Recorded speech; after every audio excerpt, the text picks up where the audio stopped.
Now, let's take a look at sales from the standpoint of where do you fit in. And I've taken some time to try to do what I think is probably most useful as a person who's been in sales for 25 years, who is continually trying to define not only sales and the layout of sales, but where I am in the layout of sales. And then trying to talk to people at any time, whether it's a cocktail party or a family member or another professional, trying to understand where we are in sales. So if we're all having that challenge, it seemed to me that it would probably be a challenge for anyone entering into the profession for the first time or trying to think about, be thoughtful about what sales really is and then where they might fit in. So let's take a moment and try to break sales down in a new way for you.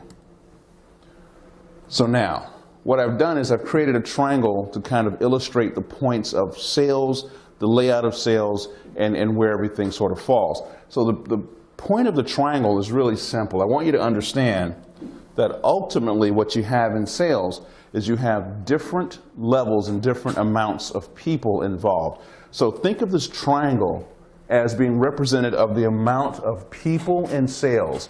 What that really means is at the bottom here, if you just draw a line across here, at the bottom here what you have is you have transactional sales. In the professional world we call it inside sales. What that really means is if you're the person working in a retail store, you're in inside sales. If you are selling cars, you're in inside sales typically because folks are coming into you versus you going out and interacting with the public. Now, just to be fair, you could be selling cars and selling for fleet services and be visiting major businesses, and therefore you're then outside sales. But the idea is transactional sales in the consumable area tends to be what we call inside sales. And that, by the way, is the area with the largest number of sales professionals, okay?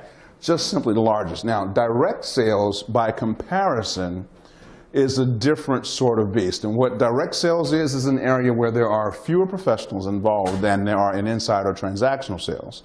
Fewer people involved. They're selling things that they have to spend more time learning about, and then they're taking a longer time to sell them. So the best way to think of this is, if you're at the counter in a store on the inside sales part, the transaction is only as long as it takes to have you pay for the items. If you're in direct and professional sales, it's an area where you are actually interacting with people, providing answers, and that sales process could be multiple meetings, multiple contact points, answering multiple questions to prove the quality of the item, that kind of thing. And again, because of that, there are fewer people in that area, okay? And then on the top of the scale, what you have is something called consultative sales, also known as solution selling or enterprise selling. The big difference from the top to the bottom, the major difference, is items down here could be $1, literally. And items up here, usually somewhere around $1 million, they start. And that's a very big difference. The other difference is no one in the buyer category down here is going to be at risk for the decision they made. So no one's going to buy a car and then face losing their job because they bought a 4-door when they should have bought a coupe. It's not going to happen, right? In the mid-tier, you might be engaging people who actually are going to use whatever you're selling them professionally, and so there might be not only some risk for them, but there might also be some gain for them if they were to make this particular purchase in the right way. That means that you have to be a better partner in order for them to buy from you confidently. At the top of this, again, relatively fewer people involved in the top, but every transaction at the top of this sales sort of map for you, every transaction at the top is worth so much money that the person buying the service or the product is absolutely at risk. They have to make the right decisions. They need to rely on partners that they trust not only for their knowledge, but also for their intent. So the sales process becomes a lot more about just knowledge and then also how you interact and how you can take that person through the steps of them making a literally professional, either enhancing or killing decision, and whether they can trust you through that process. So what that ends up looking like, and we'll take a moment and try to sort this out for you, what it ends up looking like is a skill set that is inverse to the initial shape. So what it means is, if you're on the lower end of this, in the sort of transaction area, you don't have to have a lot of experience. You do not need a lot of knowledge necessarily. People will come to you with the knowledge. Most folks will do their research for buying a car before they buy the car, and therefore when they come to you, it's about terms. It's about how you treat them and all the other things. So you don't have to know a whole lot. Preparation, again, if you're the cashier or even if you're a bank teller, your job, the preparation you do is going to work for all of the people that you talk to in a given day. You won't do a new preparation for the 30th customer in the line because they're doing same sorts of transactions each time. So that's the difference. However, once you hit the middle tier, you will begin to have to apply all of these in an increasingly broader way. So you'll have to actually start to employ strategy, product knowledge, preparation for individual sales interactions, because one prospective client will need something different than the last. And if you approach it with a cookie cutter approach based on the last success, you almost guarantee yourself current failure. If you go to the top of the scale, the consultative sort of solutions enterprise level sales, you'll need to actually have all of these skills, which is why this whole area becomes so much more broad.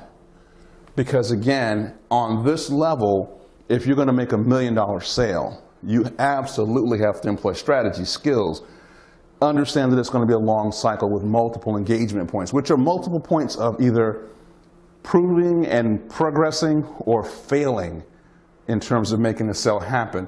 You will have to prepare. At this level, everyone that's coming in to see, say, the CFO of a company should know a lot of these things, but if they come unprepared, they usually lose out, because now you're exposing the fact that you as a company won't be a good partner because the company has allowed themselves to send an unprepared person in for a major meeting. These kinds of things you don't want to do because they, in fact, will kill the opportunity.